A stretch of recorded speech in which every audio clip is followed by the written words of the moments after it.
ሰላም ውድና የተከበራችሁ የሞዛይክ ስፖርት ተከታታዮቻችን እንደምታውቁ በሞዛይክ ስፖርት ላይ ከአርሰናል ጋር የተገናኙ አጭር ስፖርታዊ መረጃዎችን ብናቀርብበት ዩቲዩብ ቻናል መሆኑ ቢታወቃል። በዛሬ ስፖርታዊ መረጃችን ከአልቫሬዝ ዝውውር ጉዳይ ጋር በተገናኘ ያሉ አጫጭር ስፖርታዊ መረጃዎችን እንመለከታለን። ራፋኤል ሊዮ ወደ አርሰናል የሚያደርገው ዝውውር ምን ሊመስል ይችላል የሚለውን ነገር እናያለን።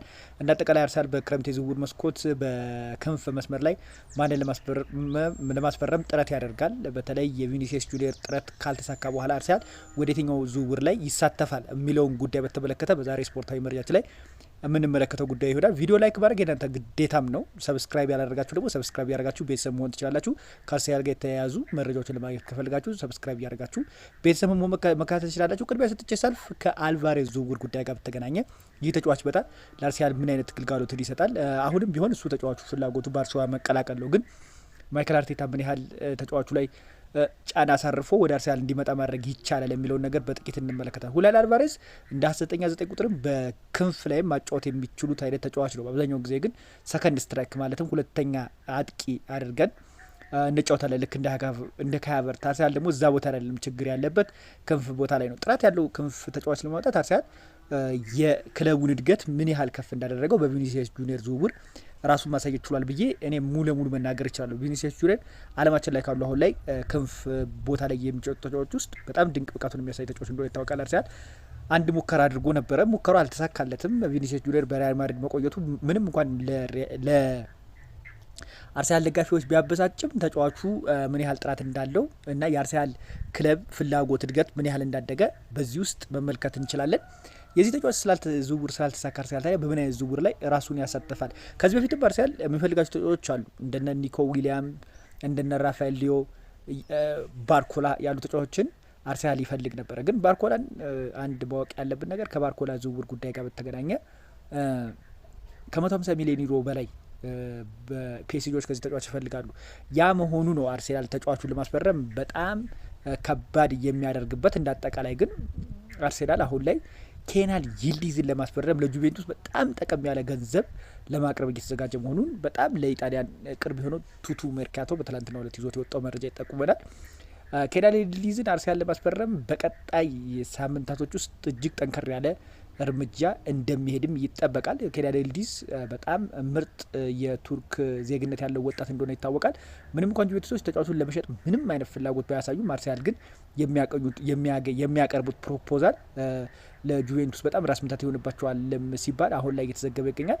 በክንፍ መስመር ላይ እንደ አማራጭነት አርሰናል በደንብ ገብቶ ኬናን ይልዲዝን ለማስፈረም እንደሚሄድ ይጠበቃል። ምክንያቱም ጥራት ያለው አሁን ላይ በገበያው ላይ አርሰናልን ይመጥላል ብለው የሚያምኑት ኬናን ይልዲዝ ነው። ባርኮላ እንዳልኳችሁ ምንም እንኳን የገንዘቡ መጠንም እንኳን ከፍተኛ ቢሆን ተጫዋቹ መጥቶ ከጋብሪኤል ማርቴሊ የተሻለ ነገር ለአርሰናል ይሰጣል ብዬ እንደማልገመት በትናንትናው ስፖርታዊ መረጃ ላይ ጠቅሼላችሁ ነበር። ዛሬም ያንን ነገር ደግመዋለሁ። ባርኮላ በጣም ኦቨርሬትድ የሆነ ተጫዋች ነው። 150 ሚሊዮን ዩሮ ቀርቶ 70 እና 80 በቃ አክቹዋሊ በክንፍ መስመር ላይ ከፍተኛ ገንዘብ አሁን ላይ በጀት እየተወጣ ይገኛል። 50 እና 40 በቂ የሆነ ተጫዋች እንደሆነ እርግጠኛ ሆኜ መናገር እችላለሁ። እንደ ጠቅላይ ሳርግላችሁ አርሰናል በክንፍ መስመር ላይ የኬናን ይልዲዝን ጉዳይ ጠበቅ አድርጎ ለማስፈረም እየተንቀሳቀሱ መሆኑን የሚያመላክት መረጃ ወጥቷል። አጥቂ መስመር ላይም የአልቫሬስ ጉዳይ በድጋሚ ከአርሰናል ጋር ስሙ መያያዙ ቀጥሏል።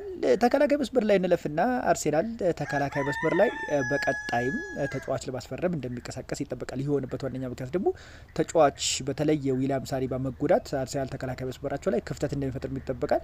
ምንም እንኳን ክሪስቲያን ሞስኬራ የዊሊያም ሳሊባ ቦታን ሸፍኖ የመጫወት ሚና ቢሰጠውም ነገር ግን በወዳጅነት ጨዋታም ተመልክቶናል። እሱ መወጣት በፍጹም እንደማይችል አሳይቶናል። ስለዚህ አርሰናል እዛ ቦታ ላይ ቆም ብሎ አስቦ ተከላካይ ለማስፈረም እንደሚንቀሳቀስ እጅጉኑ ይጠበቃል።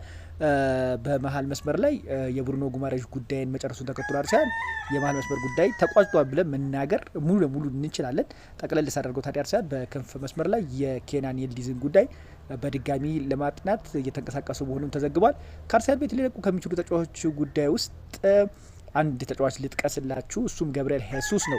እሱ ለማስፈረፍ አሁን ላይ ናፖሊዎች በጣም ቀረብ ብለው ድርድሮችን እያደረጉና ከአርሰናል ጋር በሚዘዋወርበት ሁኔታ ላይ በጠረጴዛ በኩል እየተነጋገሩ መሆናቸው ተዘግቧል። እስከ 18 ወይም 17 ሚሊዮን ፓውንድ አርሰናል ከተጫዋቹ ዝውውር ይፈልጋል። ይህንን መክፈል ከቻለ ናፖሊ እንግዲህ በቀላሉ ተጫዋቹን የግላቸው ማድረግ የሚችሉበት እድል አለ። አርሰናል ሽያጭ ላይ ከዚህ በፊትም ጥያቄ ውስጥ ይገባል። ከፍተኛ ገንዘብ አያገኝም። አሁንም እንግዲህ እስከ 18 ሚሊዮን ፓውንድ ከገብርኤል ጄሱስ ማለት በጣም ዝቅተኛ ገንዘብ ነው። ቢሆንም ግን በሳምንት የሚከፈለውን የገንዘብ መጠን ተጫዋቹ የሚለቅ ከሆነ አርሰናል ይቀንስለታል። ከዚህ ጋር በተያይዞ ነው አርሰናል ተጫዋቹን ለመሸጥ የሚፈልገው። ሌላኛው ከክለብ የሚለቁ ገበያ ላይ የወጡ እንደነ ገብርኤል ማርቲኔሊ ያሉ ክለቦች ተጫዋቾችንም የሳውዲ ክለቦች እያባረሯቸው ይገኛሉ። ሪስ ኔልሰን እና ፋቢዮ ቬራ ግን እስካሁን ድረስ ምንም አይነት ፈላጊ ክለብ አርሰናልን ለማዘዋወር ፈልጎ የመጣ የለም። የገብርኤል ሄሱስ ጉዳይ ግን ከናፖሊ ጋር በተገናኘ ንግግሮች እየተካሄዱ ቀጥሏል። ንግግሮቹም በጣም ፍሬ ያላቸው እንደሆነ በተደጋጋሚ ዘገባዎች እየተዘገበ ይገኛል። ጠቅላላ ሳደርግላችሁ ከአርሰናል ተጫዋች ዝውውር ጉዳይ ጋር በተገናኘ ያሉ መረጃዎች ይህንን ይመስላል። አርሰናል በወዳጅነት ጨዋታ ራሱን እየተመለከተ ይገኛል። በቀጣይ ታዲያ ምን መሻሻል አለበት? ብሩኖ ጉማሬሽ የአርሰናል ተጫዋች መሆኑ ታውቋልና ኦፊሻል ተደርጓል። ልምምድ መስራቱን የሚያመላክት መረጃ አንድ ኦፍ አርሰናል ዘግቧል። ተጫዋቹ ለአርሰናል በጣም ትልቅ ጥራት እንደሚጨምር ይጠበቃልም። በቀጣይ ተጫዋቹ ምን ያህል ጥራት እንደሚጨምር የምንመለከተው ጉዳይ ይሆናል። የዛሬ ስፖርታዊ መረጃችን ይመስላል። በሌላ ቪዲዮ እስክንገናኝ መልካም ጊዜ ተወኞች።